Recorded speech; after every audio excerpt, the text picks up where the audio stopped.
Welcome back to our minute-to-minute analysis of Matrix Revolutions. Last time, the machines were momentarily stopped by an EMP thanks to Niobe, Morpheus, and the Hammer crew, but Locke made them realize the serious mistake they just made. Zion is now defenseless, and the Sentinels are coming back.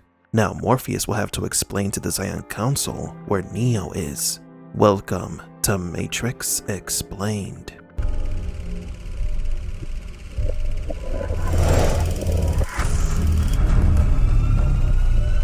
Welcome to the desert of the real. As Locke mentioned, the machines are coming back for another attack. Thousands of machines are on their way to Zion, while the Zion soldiers try to slow them down at any cost. At this point, whatever they do will only delay the inevitable. A full-on attack is on the way now that the machines know that Zion is unprotected. Recall that this is not the first time that the machines have destroyed Zion. This Zion is number 6. Its destruction has become commonplace for the robots. After the entrance to Zion is destroyed, Locke waits for the machines to move. Your move. Now Captains Niobe, Roland, and Morpheus have to explain their actions to the Zion Council. So you gave them your ship? That is correct, Counselor, I did. It must have taken them by surprise that Niobe is helping Morpheus.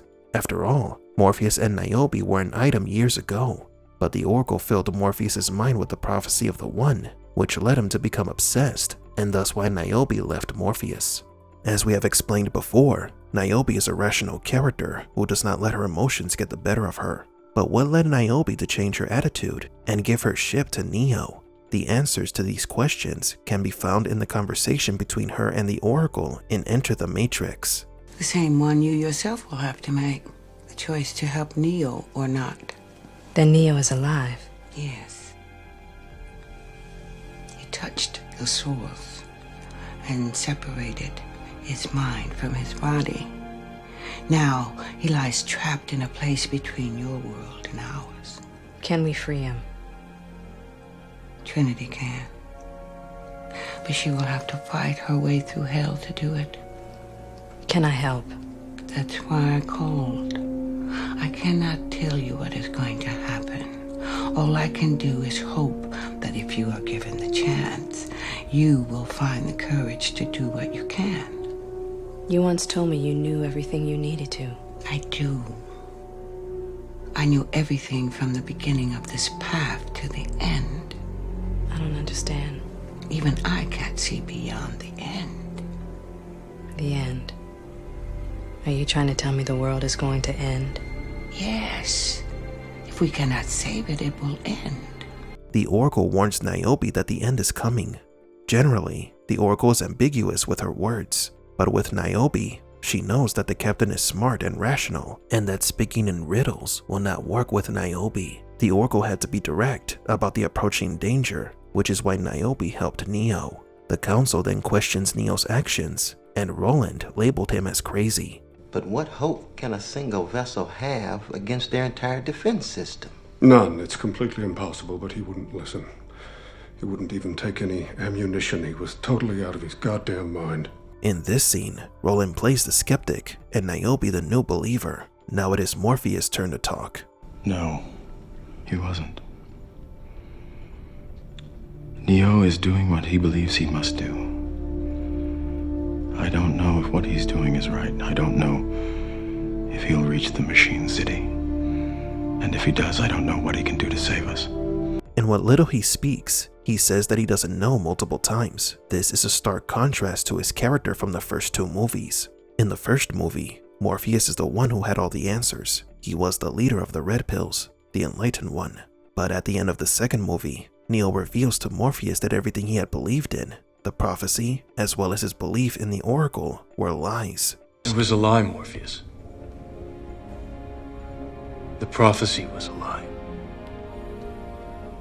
The One was never meant to end anything. It was all another system of control. Morpheus goes from being the wise one to the blinded pawn. This is why he constantly repeats that he does not know. What is happening is beyond any prophecy or his own beliefs. It was assumed that once Neo arrived at the source, the Matrix would be destroyed. Yet here they are, facing the imminent destruction of Zion. Morpheus doesn't know anything, but he does know one thing. But I do know that as long as there is a single breath in his body, he will not give up. Although Morpheus lost his faith in the Oracle and doesn't know if they can win, he still has faith in Neo. He has faith that somehow Neo can save them even if the tale of the One is false. We are seeing a Morpheus who chooses to have hope in the most difficult situation of his life. He decides to believe even though he discovered the truth. Morpheus accepts that there are many things that he does not know, but he somehow trusts that everything will work out. Meanwhile, Neo and Trinity are approaching Machine City. As they emerge from the tunnels that were used by robots, they see the vast fields, thousands of humans connected to the Matrix, and in the background, in the distance, there is the Machine City, a nightmare incarnate. But Trinity and Neo must move forward. Over there. There's our path. Can you see it? 3 lines. Power lines. Follow. So far, they have not been attacked by the Sentinels. Either the machine defense system has not yet been activated, or the machines are just watching them at the moment, watching this ship as it gets closer to them. Remember that the machines in a certain way allow the existence of Zion. They allow ships to rescue awakened people from the simulation, so it is not uncommon for them to see a ship near the crops. They possibly even have instructions to not attack any ships. But this ship is not here looking for a body, moving on to Locke organizing Zion's last stand against the machines, and the Council asking the odds of survival. Commander, do you think that we have any chance of surviving? Locke knows that there is no chance of survival, so he directs the Council to Morpheus. I would ask him, Why?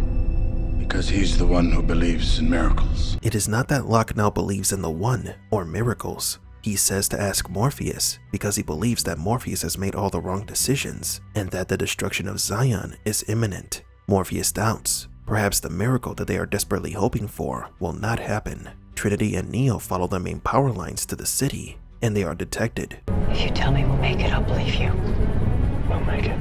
More than just a fight between machines and humans, these last minutes of the film is a debate about whether or not to believe in Neo, whether or not to believe in miracles, in saviors. Locke and Roland are the skeptics, the ones who doubt these irrational acts. Niobe, Morpheus, and Trinity are the believers, those who do not know what will happen, but believe that Neo can save them. It is interesting how this ideological struggle occurs simultaneously with the struggle against the machines. This exemplifies the Matrix trilogy. The misconception remains about these movies, that they are mere action flicks, yet there are always philosophical debates happening in the background. Zion is about to be destroyed, yet there is an ideological debate between reason and faith. Next time, Neo and Trinity say goodbye.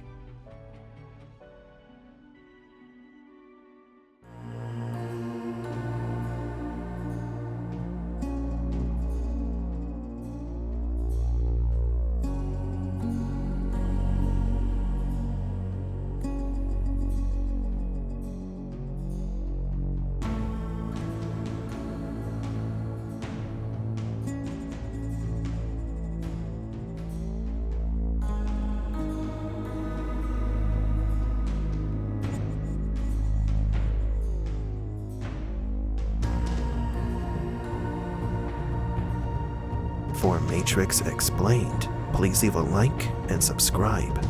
And thank you for visiting the Desert of the Real.